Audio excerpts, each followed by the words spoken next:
អ្នកបាត់ដំបងបកកាយណាស់ចេញរកស៊ីតាំងពីលក់នៅចើមផ្លូវលក់សង្វាក់ចើមផ្លូវឥឡូវគាត់មានហាងដល់3 4 5កន្លែងនិយាយទៅគឺខ្ញុំសរសើរមែនតើហើយនៅកន្លែងគាត់ភាគច្រើនលក់ម្ហូបអាហារបែបខ្មែរហើយអ្វីដែលកាន់តែពិសេសគឺម្ហូបអាហាររបស់គាត់ជាប្រភេទគេហៅថារូបមន្តគ្រួសាររបស់គាត់ដែលចេញមកពីខេត្តបាត់ដំបងផ្ទាល់តែម្ដងដោយសារឪពុកម្ដាយរបស់គាត់ជាអ្នកខេត្តបាត់ដំបងហើយសម្រាប់ផ្ទះអ្នកបាត់ដំបងនេះគាត់បើកលក់តាំងពីម៉ោង11ព្រឹកតទៅរហូតដល់ម៉ោង9យប់ម្ហូបអាហារគឺសម្បូរបែបមែនតើជាពិសេសគឺសាឡូកកូនេះគាត់លក់ដាច់ខ្លាំងមែនតើដោយសារតែ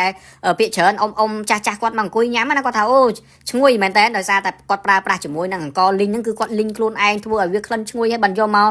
ធ្វើជាមួយគ្រឿងកកូគ្រឿងអីចឹងណាហើយដូចអ្នកនរគ្នាបានឃើញចឹងការដាក់បង្ហាញបែបអញ្ចឹងរបៀបម្ហូបអាហារខ្មែរគឺឃើញហើយស្រក់ទឹកមាត់តែម្ដងគាត់មានតាំងពីប្រភេទអាម៉ុកត្រីនេះនិយាយទៅម្ហូបអាម៉ុកត្រីនេះអ្នកបាត់ដំបងគឺខ្ញុំឲ្យមេដៃតែម្ដងដោយសារខ្ញុំធ្លាប់តែញ៉ាំនៅខេត្តបាត់ដំបងផ្ទាល់អីចឹងណាប៉ាកែធ្វើអ្នកបាត់ដំបងហើយគាត់ក៏មានលក់ជាប្រភេទអាម៉ុកត្រីហើយអ្វីដែលពិសេសមួយទៀតគឺគាត់មានអាម៉ុកខ្យងទៀតនិយាយទៅបើសិនជាដើររកតាមហាងធំផ្សេងណាអាចនឹងពិបាករកបន្តិចប៉ុន្តែនៅហាងគាត់មានអ្នកនរគ្នាចង់សាក់អាម៉ុកត្រីអាម៉ុកខ្យងក៏បានឬក៏សឡកកយហ្នឹងណាគឺអាចមកកន្លែងគាត់បានហើយបន្ថែមពីហ្នឹងគាត់មានតាំងពីមាន់ដុតនៅក្នុងឆ្នាំងគាត់តែឃើញស្រក់ទឹកមាត់គាត់មានតាំងពីខួរក្តាមនេះនិយាយទៅខួរក្តាមជាម្ហូបអាហារពេញនិយមហើយមើលទៅសាមញ្ញឯងប៉ុន្តែតាហ៊ានដាក់មកមួយចានពីរចានផ្លេចខ្លួនគឺអស់បាយ3 4ចានក៏មានដែរហើយគាត់មានទាំងកែបបោកមានអីរបស់របរទាំងអស់ភាគច្រើនម្ហូបអាហាររបស់គាត់គឺគាត់ធ្វើខ្លួនឯងរូបមន្តគ្រួសាររបស់គាត់ផ្ទាល់តែម្ដងដែលជាអ្នកខេត្តបាត់ដំបងមានតាំងពីបុកកពឹស7ខ្ចីមានខម៉ាំនេះចលក់ជាមួយនឹងអាបន្លែលក់អីហ្នឹងខ្ចីស្រស់ចេះមកអូចូលជាតិគ្នាមែនតើចង់ខ្មុំអាំងក៏បានមានតាំងពីខ្ចៅមានតាំងពីខ្យងស្ងោរអីចឹងទៅចង់បានជ្រូក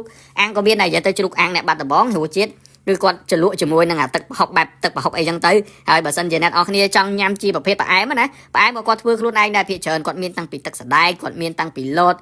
ខៀវហ្នឹងអ្នកខ្លះគេហៅលតលឹកតើអីចឹងទៅហើយអ្វីដែលពិសេសមួយទៀតអ្នកនរគ្នាអារដូវកាលខែតារេននេះគឺអូ Facebook មិនដែលអស់យ៉ាងម៉េចនិយាយទៅឃើញតែគេមួយថ្ងៃផុសតែរឿងតារេនហ្នឹងទេធ្វើឲ្យខ្ញុំហ្នឹងវាស្រក់ទឹកមាត់ហើយមកចំពេលដែលថត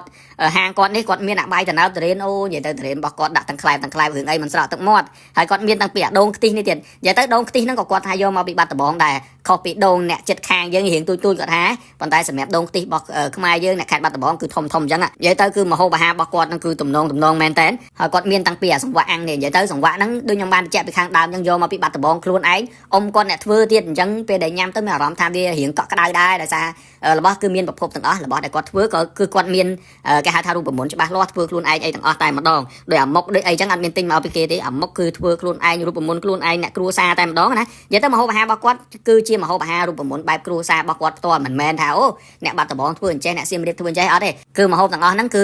ចេញពីរូបមន្តរបស់គ្រួសារគាត់ទេអញ្ចឹងអ្នកនរគ្នាកុំច្រឡំណាព្រោះពេលខ្លះរូបមន្តគ្រួសាររបស់គាត់អាចនឹងរៀងកែច្នៃបន្ថែមតិចតួចទៅតាមអារម្មណ៍គេហៅថាអារម្មណ៍សមាជិកគ្រួសាររបស់គាត់ចូលចិត្តរៀងប្រៃចូលចិត្តរៀងផ្អែមរៀងដិតរៀងអី